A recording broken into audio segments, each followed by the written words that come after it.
What you're about to hear is not a theory, it is an observation. A pattern documented across thousands of cases by clinicians, neurologists, and behavioral psychologists over the past 2 decades. A pattern that most men encounter in silence, and most medical professionals are only beginning to address with the seriousness it deserves. My name is not important right now. What is important is what the data shows. Because the men who walk into consultation rooms today, the ones presenting with sexual dysfunction, inconsistent response, loss of confidence in intimate situations, are not the men we were trained to expect. They are not elderly. They are not metabolically compromised. They do not present with vascular disease, hormonal deficiency, or any of the traditional physiological markers that textbooks associate with erectile dysfunction. They are young, often in their 20s, sometimes their 30s, physically active, professionally functional, hormonally within normal range, and yet, the symptom is there, persistent, confusing, and completely invisible to standard diagnostic tools, which means that for years, these men were being sent home with reassurances that nothing was wrong, that it was stress, that it would pass, that they should relax and try again. But it didn't pass, because nobody was looking at the right variable, and that variable, once identified, changes everything about how we understand this condition and how we approach its resolution. The variable is the brain, not the body, not the hormones, not the vasculature, the brain. Specifically, the way the brain learns, the way it adapts, the way it reorganizes its own neural architecture in response to repeated patterns of stimulation. This is the principle of neuroplasticity, and it is as relevant to sexual function as it is to any other learned behavior. Here is what the clinical picture actually looks like. A man begins using pornography in adolescence. This is statistically common. The brain at that stage is in an accelerated phase of development. Neural pathways are being formed rapidly. Habits are being encoded with unusual efficiency. And the reward system, the dopaminergic circuitry that governs motivation, desire, and pleasure, is particularly sensitive and particularly impressionable. Repeated exposure to high-stimulation visual content during this period does something specific. It trains the arousal system to associate sexual response with a very particular kind of input that is visually extreme, instantly accessible, entirely controlled, and completely disconnected from the complexity, the unpredictability, and the emotional texture of real human intimacy. Over time, and this is the mechanism that clinicians began to recognize, the brain doesn't just passively consume this material, it recalibrates around it. The threshold for arousal shifts. What once produced a strong neurological response begins to require more intensity, more novelty, more escalation to produce the same effect. This is a process well understood in neuroscience. It mirrors the tolerance development seen in other areas of compulsive behavior. And simultaneously, the brain's responsiveness to real-world stimulation begins to diminish. Not because the man has lost interest in real intimacy, but because his arousal system has been conditioned to expect something that reality cannot provide. The neurological term for this is desensitization, and in clinical practice, its consequences are measurable. Reduced blood flow response to natural stimuli, delayed or absent arousal in real-world intimate contexts, and a growing disconnect between psychological desire and physiological response. This is the foundation of what researchers and clinicians have come to call pornography-induced erectile dysfunction. And it is not a moral diagnosis. It is a neurological one. What makes this particularly complex from a treatment perspective is that the physiological desensitization is rarely the only factor in play by the time a man seeks help. Because layered on top of the neurological conditioning is a psychological pattern that develops in its shadow. Performance anxiety. This is one of the most well-documented disruptors of male sexual function in the psychological literature, and it emerges almost inevitably from the experience of unexpected erectile failure. Consider what happens from a cognitive and physiological standpoint. A man experiences an episode of unexpected difficulty. His brain registers this as a significant event, not just uncomfortable, but threatening, to his identity, to his relationship, to his sense of himself as a sexual being. And the next time he enters an intimate situation, his nervous system arrives already activated. Not with arousal, with vigilance, with the anticipation of failure, with a monitoring process running in the background of his cognition, evaluating every physiological signal in real time, searching for evidence that it's happening again. And here is where the clinical picture becomes particularly important to understand. That state of vigilance, that activation of the threat response system, is neurologically and physiologically incompatible with natural erectile function. The parasympathetic nervous system, the branch of the autonomic nervous system responsible for the vasodilation and blood flow that produces erection, operates optimally in a state of relative calm, of presence, of felt safety. The sympathetic nervous system, the branch associated with threat response, cortisol release, and adrenaline activation, actively suppresses that process. In other words, the anxiety about not being able to perform directly causes the inability to perform. This is not psychological weakness. This is basic autonomic physiology. And once this loop is established, it tends to be self-reinforcing. Each episode of difficulty deepens the anticipatory anxiety. Each episode of anticipatory anxiety increases the likelihood of physiological interference. The cycle compounds over time. And the patient, having no framework to understand what is actually happening, often makes it worse by applying more pressure, by trying harder, by treating each intimate encounter as a test to pass or fail, which is precisely the wrong approach. Because pressure is fuel for the sympathetic response, and the sympathetic response is the mechanism suppressing the very function he is trying to restore. What these men need, and what effective clinical guidance in this area consistently points toward, is not more effort in the moment.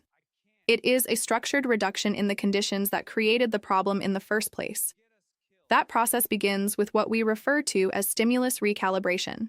The brain cannot reset its arousal threshold while it continues to receive the same high-intensity artificial input that distorted it. This is not a matter of willpower or moral positioning. It is a straightforward neurological principle. The environment must change before the internal response can change. Abstinence from pornography, sustained and consistent, is the non-negotiable foundation of recovery, and the research supports this clearly. Studies tracking men who abstained from pornography over periods ranging from weeks to months consistently document the same trajectory. An initial period of heightened difficulty and psychological discomfort, followed by a gradual return of natural sensitivity, spontaneous response, and real-world function. This is neuroplasticity working in reverse. The same adaptive mechanism that allowed the conditioning to develop now allows it to be dismantled. But the timeline is not linear, and it is not identical for every patient. Duration of prior use matters, frequency matters, age of onset matters. The degree to which performance anxiety has developed matters. Individual neurological variation matters. What does not vary is the direction of the trajectory when the right conditions are applied consistently. It moves toward recovery. The second pillar of effective treatment addresses the psychological layer directly. Performance anxiety does not resolve spontaneously, simply because the neurological conditioning begins to lift. It has to be actively addressed, because it has its own momentum, its own patterns of anticipatory thought, its own physiological consequences that persist even as the underlying desensitization improves. The clinical approach here draws from well-established behavioral and cognitive frameworks. Mindfulness-based interventions have demonstrated measurable effectiveness in reducing performance anxiety and restoring natural function in men with psychogenic erectile dysfunction. The mechanism is straightforward. By training the attentional system to remain anchored in present sensory experience, rather than fragmenting between the experience and the evaluation of the experience, mindfulness interrupts the monitoring loop that feeds the anxiety. Men learn, progressively, to inhabit the moment rather than observe themselves within it. This distinction is clinically significant because the observing, evaluating, monitoring mind is the same mind that generates the fear, and the fear is the same fear that activates the sympathetic response, and the sympathetic response is the same mechanism suppressing natural function. Remove the monitoring, and the loop loses its primary driver. Sensate focus protocols, developed within the field of sex therapy and used extensively in clinical settings, operate on a related principle. By temporarily removing performance as the goal of intimate contact and replacing it with the singular objective of present sensory awareness, These protocols allow the nervous system to rebuild positive associations with real-world intimacy without the distortion of performance pressure. What the nervous system learns through these experiences is safety, presence, the reliable absence of threat. And in that environment, natural function gradually returns, not dramatically, not immediately, but consistently. Sleep is a factor that clinical evidence consistently highlights as essential, and that patients consistently underestimate. Testosterone synthesis, nervous system restoration, and cortisol regulation all depend heavily on sleep quality and duration. Men who are chronically sleep-deprived are operating with a baseline hormonal and neurological profile that actively impedes recovery. Addressing sleep hygiene is not peripheral to this process. It is central. Physical exercise plays a documented role as well. Regular aerobic and resistance training supports healthy testosterone levels, improves endothelial function and circulatory efficiency, reduces baseline cortisol, and enhances the regulation of the dopaminergic system. These are not marginal benefits. They are physiologically meaningful contributions to the recovery environment. Nutritional status matters in specific and measurable ways. Deficiencies in zinc, vitamin D, magnesium, and omega-3 fatty acids have each been associated with impaired testosterone production and disrupted endocrine function. A dietary pattern that supports micronutrient sufficiency without the need for extreme restriction or supplementation provides the biochemical foundation that the recovery process depends on. And perhaps the most underappreciated clinical factor, the therapeutic value of reducing isolation. Shame is a physiological phenomenon as much as a psychological one. Chronic shame activates the same stress response systems that performance anxiety does. It sustains the sympathetic dominance that suppresses natural function, and it prevents men from accessing the frameworks and the relational support that actually facilitate recovery. When men are able to bring honesty into their intimate relationships, when they can have direct, non-blaming conversations with their partners about what they are experiencing and why, the psychological burden decreases measurably, and the nervous system responds to that decrease. Connection is therapeutic in a physiologically literal sense.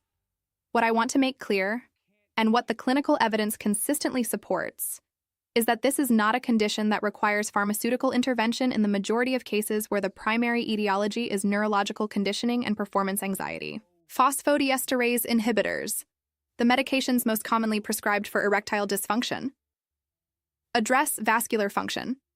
They do not address neural recalibration. They do not address the dopaminergic desensitization that underlies pornography-induced dysfunction. And they do not address the psychological loop of performance anxiety. In many cases, relying on these medications without addressing the underlying pattern simply delays the recognition of what actually needs to change. And in some cases, by creating a dependency on pharmacological assistance, they deepen the psychological associations around performance that are already working against the patient. The resolution of this condition, in the majority of cases I and my colleagues have observed and documented, comes not from external chemical intervention. It comes from a structured, patient, evidence-based approach to recalibrating the brain and nervous system from the inside. That process takes time, typically measured in weeks to months rather than days. The timeline varies by individual, but the mechanism is reliable. And here is what the clinical outcomes consistently show.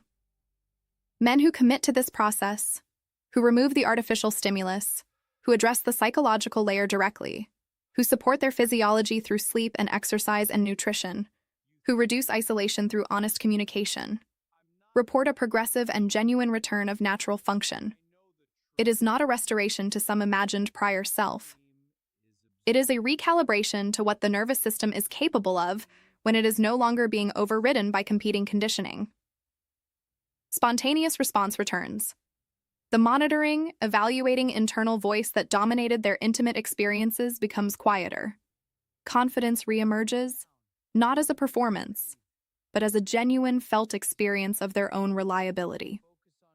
And the anticipatory fear that once walked into every intimate situation ahead of them gradually loses its grip. This is what recovery from this condition looks like from a clinical perspective. It is not dramatic. It does not happen overnight. It does not come in a bottle or a device or a single intervention. It comes from understanding the mechanism, applying the right framework, and giving the brain and body the time and the conditions they need to find their way back.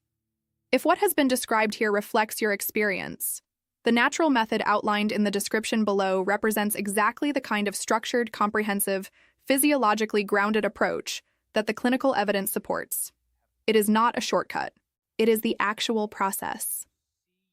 Mapped clearly, designed to be followed with patience and with understanding of what is happening at every stage. Because men dealing with this do not need false promises.